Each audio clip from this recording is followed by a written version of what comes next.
जयंत चौधरी पिछले 20 सालों से राजनीति में है। 2009 में वो पहली बार सांसद बने। बावजूद इसके उनकी चर्चा आज से पहले कभी इतनी नहीं हुई। अखिलेश यादव ने जयंत के साथ मुजफ्फरनगर में प्रेस कॉन्फ्रेंस करके अपनी ताकत दिखाई।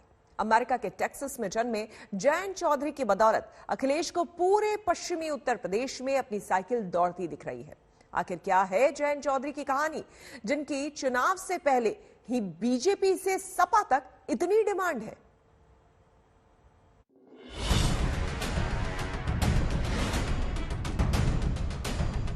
ये चुनाव सिर्फ मेरे लिए व्यक्तिगत तौर से महत्वपूर्ण नहीं है, देश के अस्तित्व के लिए चुनाव है। चाहे जो चुनाव का रिजल्ट आए, आप भाजपा नहीं ज्वाइन करेंगे? मैंने बहुत सोच समझ के निर्णय लिया।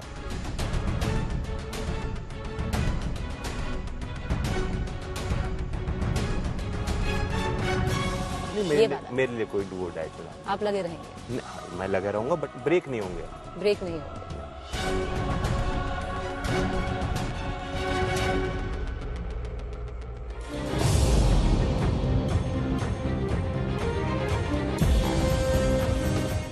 20 साल से ज्यादा वक्त से जयंत चौधरी राजनीति में है, लेकिन आरएलडी समर्थकों को लगता है कि अब कहीं जाकर उनके नेता का टाइम आ गया है और चौधरी चरण सिंह के पोते के नेतृत्व में आरएलडी सियासी आसमान जरूर छुएगी। अजीत सिंह के निधन के बाद इसी साल जयंत चौधरी को आरएलडी का अध्यक्ष बनाया गया। जयंत चौधरी का जन्म 27 दिसंबर 1978 को अमेरिका के टेक्सास में हुआ। वो 15वीं लोकसभा में 2009 से 2014 के बीच मथुरा से सांसद बने। 2012 में मार्च से विधायक भी चुने गए, लेकिन 2014 में मोदी लहर में वो हेमा मालिनी से चुनाव हार गए। इसके बाद आरएलडी सियासी तौर पर पिछड़ गए। उसके पारंपरिक जाट वोट पर बीजेपी ने कब्जा जमा लिया और पार्टी के राजनीतिक भविष्य पर सवाल उठने लगे, लेकिन जयंत चौधरी ने हार नहीं मानी।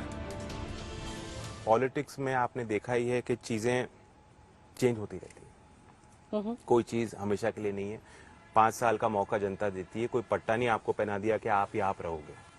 तो आज ये जो अहंकार आज आप देखते हैं कि सत्ताधारियों में एक अजीब सा अहंकार आ गया है। उन्हें लगता है कि हम ही हम रहेंगे। बीजेपी के पक्के उन्होंने कार्यालय बना दिए, सारे संसाधन जुटाकर वहीं लगे हुए हैं। गलत फैसला भी लेकर सरकार मानने को तैयार नहीं है कि हमने गलती की है। जयंत चौधरी राजनीति में मौके की तलाश में थे। किसान आंदोलन ने उन्हें दोबारा पैर जमाने का मौका दिया, जिसे जयंत चौधरी ने खाली नहीं जाने दिया। बांटने की साजिश कर रहे हैं, ये नहीं होगा।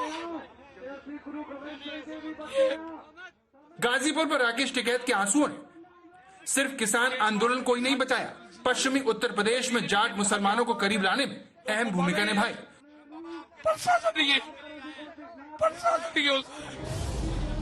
जयंत ने फौरन गाजीपुर बॉर्डर पर जाकर राकेश टिकैत का समर्थन किया और पश्चिमी उत्तर प्रदेश में आयोजित होने वाली खाप पंचायतों ने उन्हें एक बार फिर वेस्ट यूपी की राजनीति के केंद्र में लाकर खड़ा कर दिया।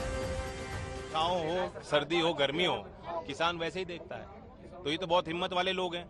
जब 65 दिन उन्होंने देखे हैं, आंसू गैस और पता नहीं क्या क्या लाठी खा के पहुंचे हैं लोग, किसान देश भर के, तो उनके अंदर जो दृढ़ निश्चय है उसे आप कमजोर मत आकिए। मैं सरकार से भी अपील करता हूं कि बैकफुट पे जाने अगर सरकार पीछे हटती है तो कोई कमजोरी नहीं झलकेगी, बल्कि उनके नेतृत्व को और बढ़ाया जाएगा।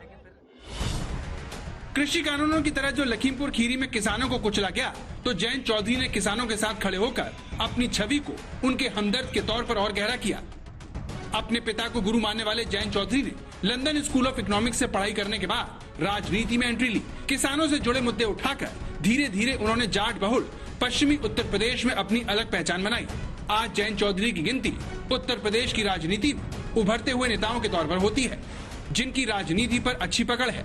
जयंत राजनीतिक संदेशों को कितनी अच्छी तरह से समझते हैं, उसका उदाहरण बीजेपी के उन्हें दिए गए ऑफर से पता चलता है, जिससे बीजेपी ने अपने प्रति जाटों का गुस्सा कम करने की कोशिश की, लेकिन जयंत ने इससे आगे की बात भी पकड़ ली। उन्होंने बात तो मीठी करी है, लेकिन उसके पीछे जो उनका एक डिजाइन है, जो इंटेंट है, उसमें एक राजनीतिक षड्यंत्र मुझे लग रहा है। एक जो बंटवारा है, उस बंटवारे को जिंदा रखना चाहते हैं। वो जो दर्द है, वो जो पीड़ाएं हैं लोगों की, उसे याद दिलाना चाहते हैं।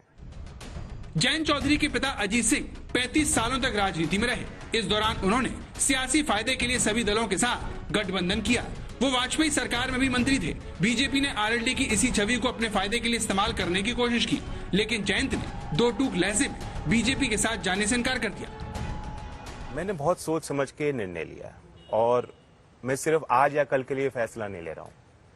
अभी जो मेरी उम्र है, इस अवस्था में अगर मैं लंबी सोच नहीं रखूंगा, एक विजन के साथ काम नहीं करूंगा, तो फिर कब करूंगा? अगर मैं आज जोखिम नहीं उठाऊंगा तो 60 साल की उम्र में मेरी वो अवस्था नहीं रहेगी, वो हिम्मत नहीं रहेगी शायद। तो बहुत ही धैर्य के साथ और बहुत ही विवेक के साथ हमें फैसला लेना है। मैंने जो निर्णय लिया है वो मेरे वर्ग के लिए, मेरे लोगों के लिए मैं मानता हूं अच्छा है और लंबे समय तक हमें फायदा मिलेगा। और देखिए, सिर्फ ये बात यूपी तो नहीं जी, हमारी योजना, हमारी थिंकिंग ये है कि जो किसान की एक उनको लगता है कि हमारी कमी है राष्ट्रीय मानचित्र पे, राजनीतिक गलियारों में किसान की पूंछ कमजोर हुई है। तो मैं चाहता हूं कि हम अपनी पार्टी को वहां उस मुकाम तक पहुंचाएं, वो एक वायबल प्लेटफॉर्म उनके लिए बनाएं ताकि उनकी आवाज बुलंद हो। चौधरी चरण सिंह किसानों के सबसे बड़े नेता माने जाते थे, जिनका प्रभाव किसी क्षेत्र और जाति के दायरे से ऊपर था। जयंत अपने दादा की इसी राजनीतिक विरासत को दोबारा हासिल करने का ख्वाब देख रहे हैं। चौधरी चरण सिंह की तबीयत खराब होने के बाद अजीत सिंह ने राजनीति में एंट्री ली। तब वो दुनिया की बड़ी कंपनियों में शुमार IBM में नौकरी पाने वाले पहले भारतीय इंजीनियर थे। जयंत भी विदेश से पढ़कर गांव की खाक छान रहे हैं। वो अच्छे से जान गए हैं कि राजनीति में कामयाब होने के लिए चौधरी चरण सिंह का पोता होना काफी नहीं है। मुजफ्फरनगर से कुमार अभिषेक और प्रीति चौधरी के साथ आज तक ब्यूरो।